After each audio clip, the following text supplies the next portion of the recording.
अघोरपंथी भैरव तथा बाल शर्मा की उत्पत्ति की कथा में रावण तथा हनुमान जी का चरित्र।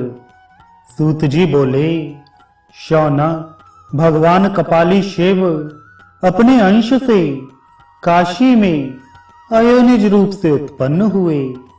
वे कपाल मोचन कुंड से पृथ्वी पर आकर यति रूप वेद निधि भैरव नाम से प्रख्यात हुए और उन्होंने दुष्कर अघोर मार्ग का अपने शिष्यों में परिवर्तन किया। फिर वे शंकराचार्य के पास आकर उनके शिष्य हो गए। उन्होंने मंत्रमय डामर तंत्र का परिवर्तन किया और कीलित मंत्रों के उत्कीलन का मार्ग बतलाया। बृहस्पति जी ने कहा, देवेंद्र, मैं दानव की पुत्री मंदोदरी त्रिपुर के अधिपति माई की बहन थी। त्रिपुर के नष्ट होने पर वह देवी मंदोदरी सनातन महाविष्णु को गुप्त भाव से निरंतर संतुष्ट करती रहती थी। भगवान विष्णु में भक्ति भावना करने से मंदोदरी को उत्तम योग प्राप्त हुआ और वह भयंकर विंध्याद्रि की गुफा में विलीन हो गई। उसकी समाधि में चारों युग 200 बार बीत गए। वैवस्वत मनवंतर के 12वें सतयुग में ब्रह्मा जी के पुत्र पुलस्त हुए, जिनसे विश्रवा नामक पुत्र उत्पन्न हुआ।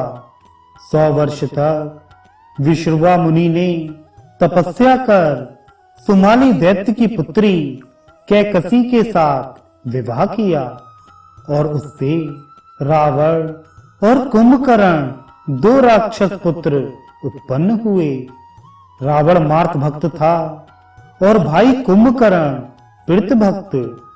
वर की कामना से उन दोनों ने 1000 वर्षों तक घोर तपस्या की।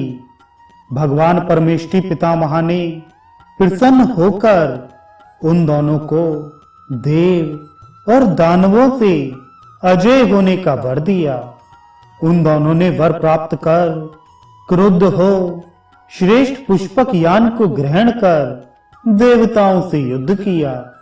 उन दोनों से पराजित देवताओं ने सुप्रद स्वर्ग को छोड़कर पार्थिव अर्चन के द्वारा कैलाश में स्थित भगवान शिव की 11 वर्षों तक आराधना की और उनसे वर प्राप्त कर वे सभी निर्भय हो गए।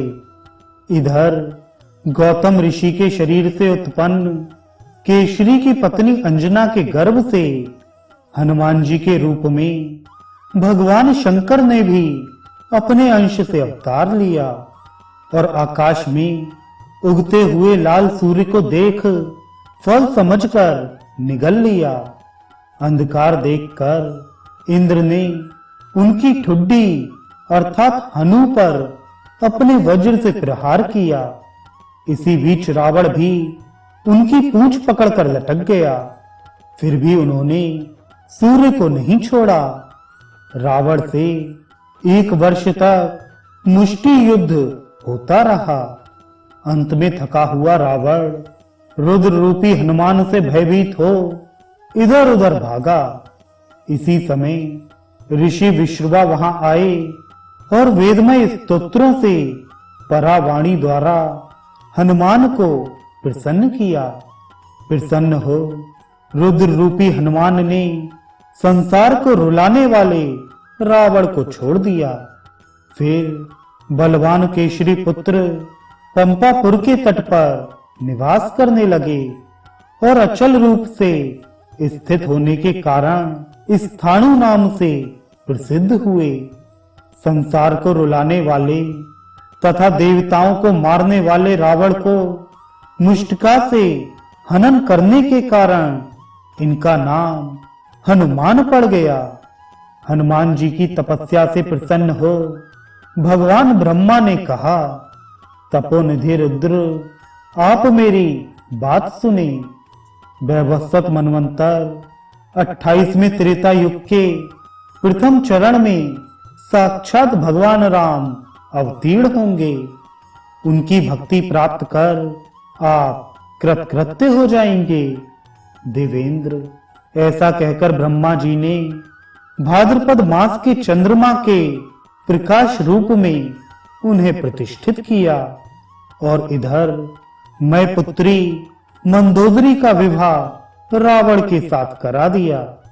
वह रावण नैकृत दिशा का दिक्पाल हुआ। भगवान हरि ने राम रूप में अवतरित होकर रावण को मारा।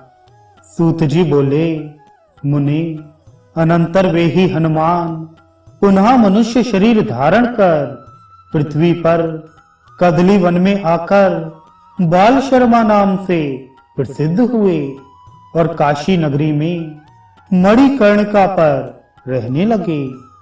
वे शंकराचार्य यति के शिष्य होकर गुरु सेवा में तत्पर हो गए और उन्होंने तंत्र मंत्र शास्त्र का निर्माण किया।